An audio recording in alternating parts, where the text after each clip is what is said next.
La France de l'entre-deux-guerres, fragilisée mais victorieuse.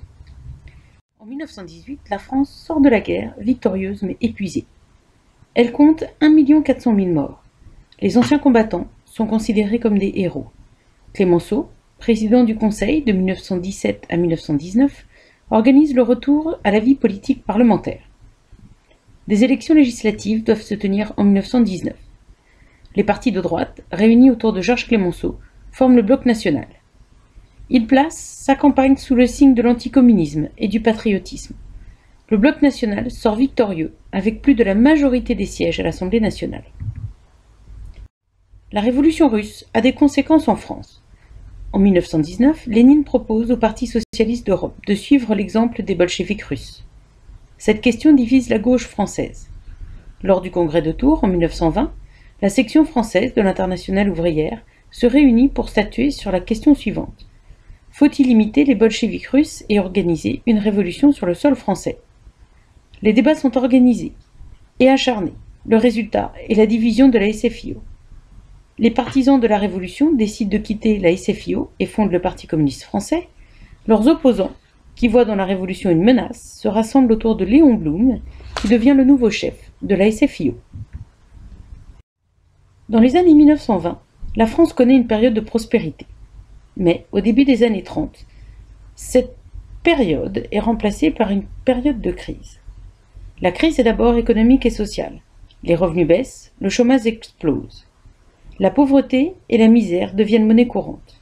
Des marches de la faim sont organisées, la soupe populaire est fondée. Les gouvernements sont impuissants à résoudre cette crise. La crise économique et sociale nourrit une crise politique. Antiparlementaire, anticommuniste, antirépublicaine, les ligues dénoncent cette situation et réclament l'instauration d'un régime autoritaire dirigé par un chef, comme c'est déjà le cas en Italie et en Allemagne. Le 6 février 1934, à Paris, elles organisent une manifestation antiparlementaire qui tourne à l'émeute.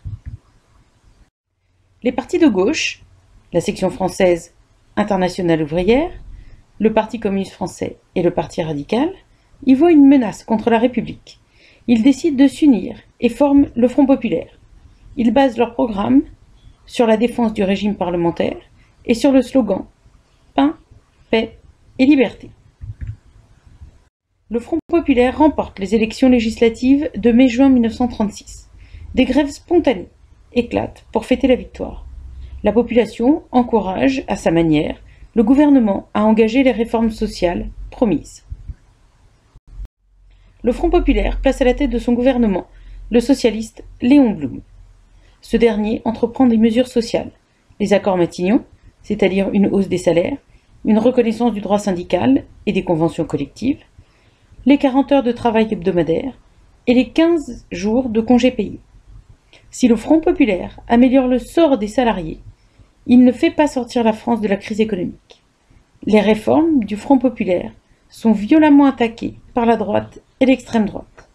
En 1938, il se disloque avec le départ du Parti radical.